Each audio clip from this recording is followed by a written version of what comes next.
அனைவருக்கும் வணக்கம். இன்னைக்கான ஆன்மீக பதிவில் நம்ம பார்க்க போகிற ரொம்ப ரொம்ப முக்கியமான ஒரு பயனுள்ள தகவல் என்ன அப்படின்னு பார்த்தீங்கன்னா, 100 ஆண்டுக்கு பிறகு ஒரே நாளில் நமக்கு கிடைக்கக்கூடிய பலன் அப்படிங்கிறது வைகாசி விசாகத்தன்று நிகழப்போகிறது அப்படின்னு சொல்லலாம்.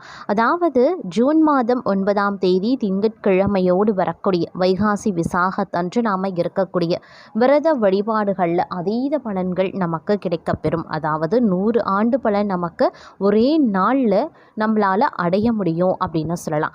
அதற்கு நாம் எப்படி எளிய முறையில் விரதத்தை மேற்கொள்வது, அது மட்டும் இல்லாமல் நம்மளுடைய வாழ்க்கையில் மேலும் வளமையும் செழுமையும் செல்வமும் சேரணும் அப்படின்னா வைகாசி விசாகத்தன்று வாங்கக்கூடிய பொருட்கள் அப்படின்னு இருக்கிறதுங்க. அந்த 5 பொருட்கள் அதுலேயும் பார்த்தோன்னா இந்த குறிப்பிட்ட இந்த 5 பொருட்களை நம்ம வாங்கும்போது நம்மளுடைய வாழ்க்கையில் மேலும் மேலும் செல்வம் சேரும், மகிழ்ச்சி இல்லத்தில் மகிழ்ச்சி பொங்கும், வளமையும் செழுமையும் நிலைத்திருக்கும் அப்படின்னு சொல்லலாம்.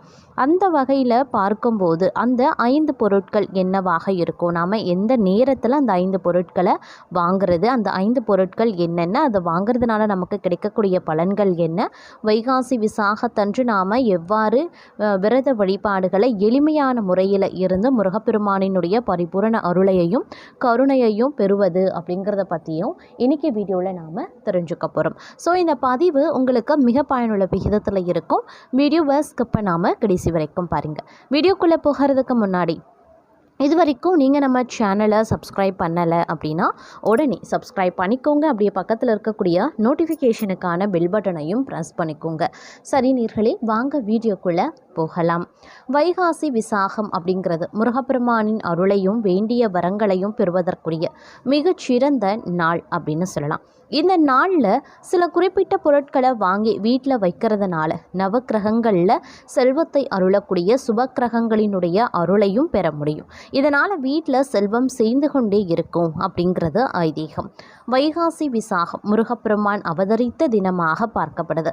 இது நம்மளுடைய வீட்டிலையும் வாழ்க்கையில் செல்வ செழிப்பு, மகிழ்ச்சி, நேர்மறை ஆற்றல்கள் ஆகியவற்றை அதிகரிக்க செய்வதற்கான மிக முக்கியமான ஒரு நாள் அப்படின்னு சொல்லலாம். முருகப்பெருமான் அறுபடை வீடுகள்லையும் பார்த்தீங்கன்னா ஒவ்வொரு தலத்திலையும் ஒவ்வொரு திருக்கோலத்தில் காட்சி தருகிறாரு. இந்த ஒவ்வொரு தலத்திலையுமே வழிபட்டால் ஒவ்வொரு விதமான பலன்கள் கிடைக்கப்பெறும். திருமண தடை அகல, பழமுதிர்ச்சோலை, உயர்ந்த ஞானம் கிடைக்க, தொழில் சிறக்க சுவாமிமலை, வாழ்க்கையில் அனைத்து விதமான மங்களங்களும் சேருவதற்கு திருச்செந்தூர் ஆகிய தலங்களில் நாம் வழிபடலாம்.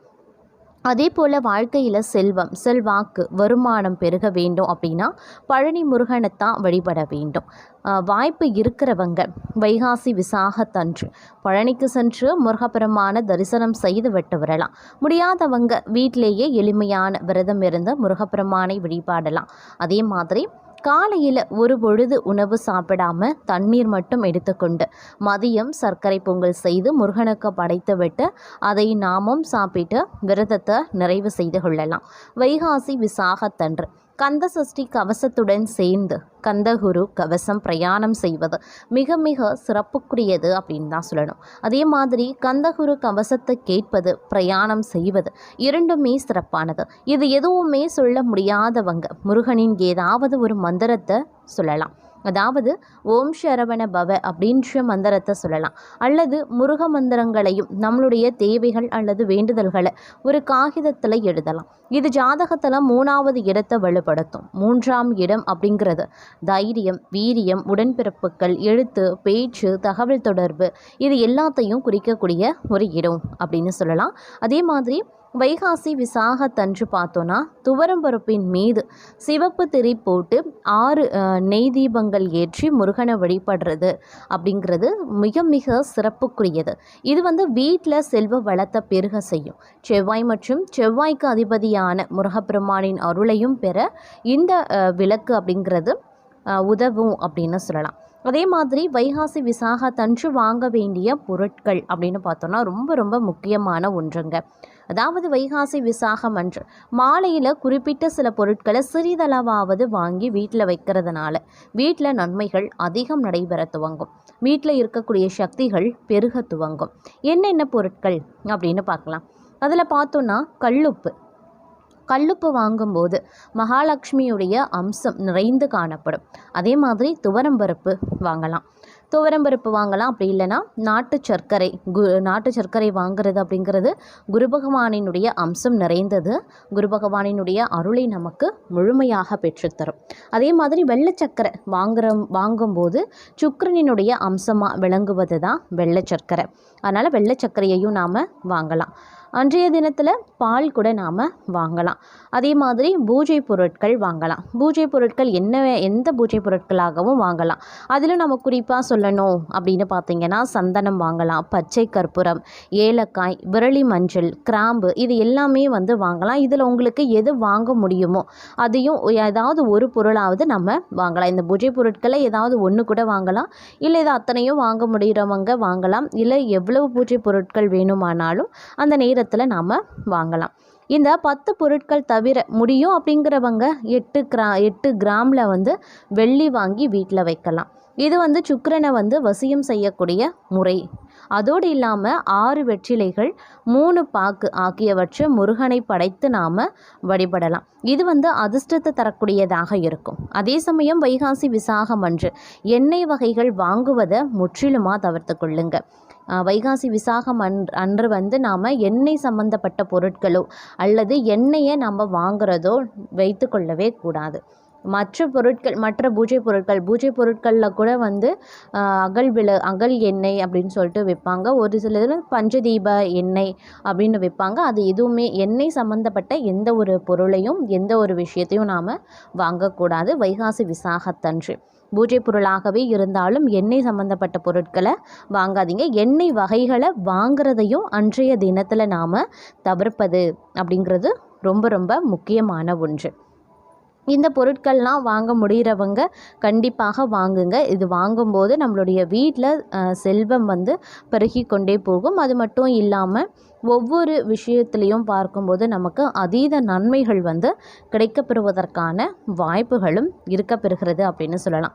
முருகப்பெருமானினுடைய விசேஷமான தினங்களில் பார்த்தோன்னா இந்த வைகாசி விசாகம் முதல் இடத்தை பிடிக்குது அப்படின்னு சொல்லலாம். ஏன்னா மேலும் இந்த வைகாசி விசாகத்தன்று தான் முருகப்பெருமான் அவதரித்தார் அப்படின்னு புராணங்களில் சொல்கிறாங்க. அதனால் அன்றைய தினம் நாம் வீடுகளில் விரதம் இருந்து வழிபாடு செய்கிறோம் அப்படின்னாலும் முருகப்பெருமானினுடைய அருள் கிடைத்து வாழ்க்கையில் முன்னேற்றத்தை அடையலாம்.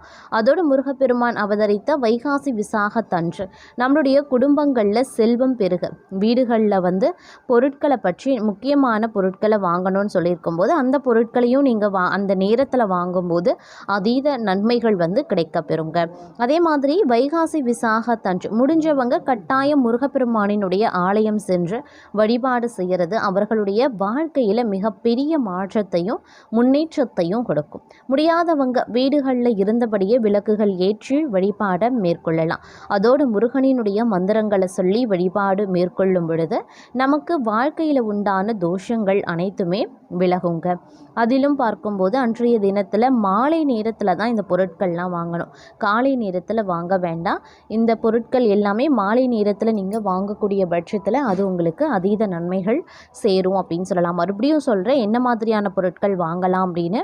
மாலை நேரத்தில் கல்லுப்பு வாங்குங்க, துவரம்பருப்பு, நாட்டு சர்க்கரை, வெள்ளை சர்க்கரை, பால், அப்படி இல்லைனா பூஜை பொருட்களில் குறிப்பாக சந்தனம், பச்சை கற்பூரம், ஏலக்காய், விரலி மஞ்சள், கிராம்பு, இந்த பொருட்களை வாங்குறது நம்மளுடைய வீட்டில் பார்த்தோன்னா செல்வ செழிப்பை உண்டு செய்வதோடு முருகனுடைய அருளால் வீடுகளில் பொருளாதார முன்னேற்றத்தை நம்மளால் அடைய முடியும் அப்படின்னு சொல்லலாம்.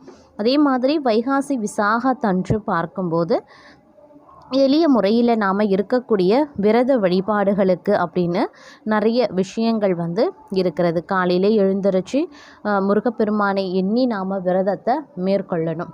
அதிலும் பார்த்தோம் அப்படின்னா அதிகாலையில் நீராடி முருகப்பெருமான் படம் இருக்கிறதோ அப்படி இல்லைன்னா விக்கிரகம் இருக்குது அப்படின்னா விக்கிரகத்துக்கு அபிஷேகம் பண்ணணும். படத்தில் நம்ம சுத்தமாக தொடச்சி சந்தன குங்குமம் இட்டு வண்ண மலர்களால் வாசனை நிறைந்த மலர்களால் நாம் முருகப்பெருமானை அலங்காரம் செய்யணும். அலங்காரம் செய்துட்டு அவருக்கு பிடித்தமான உணவுகளை நாம் வச்சு நைவேத்தியம் வைத்து நாம் வழிபடலாம்.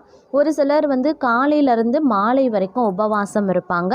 ஒரு சிலர் பார்த்தோன்னா ஒரு வேளை மட்டும் உணவு உண்டு உபவாசம் இருக்கிறது. ஒரு சிலர் பழம் மட்டும் பால் மட்டும் சாப்பிடுவாங்க. 3 வேளையும் சாப்பிட்டுட்டு உபவாசம் இருக்கிறது. உங்களுடைய உடல் ஆரோக்கியத்திற்கு, உங்களுடைய குடும்ப சூழ்நிலை, காலநிலைக்கு ஏற்றவாறு நீங்கள் உங்களுடைய விரதங்களை எப்படி இருக்க போகிறீங்க, உபவாசம் எவ்வாறு இருந்தால் உங்களுக்கு நல்லது, உங்களுடைய சூழ்நிலைக்கு ஏற்றவாறு தகுந்தவாறு நீங்கள் விரதத்தை மேற்கொள்ளலாம். அது உங்களுக்கு பல்வேறு வகைகளில் நன்மைகளை கண்டிப்பாக ஏற்படுத்தும். அதில் எந்தவித ஐயப்பாடும் கிடையாது.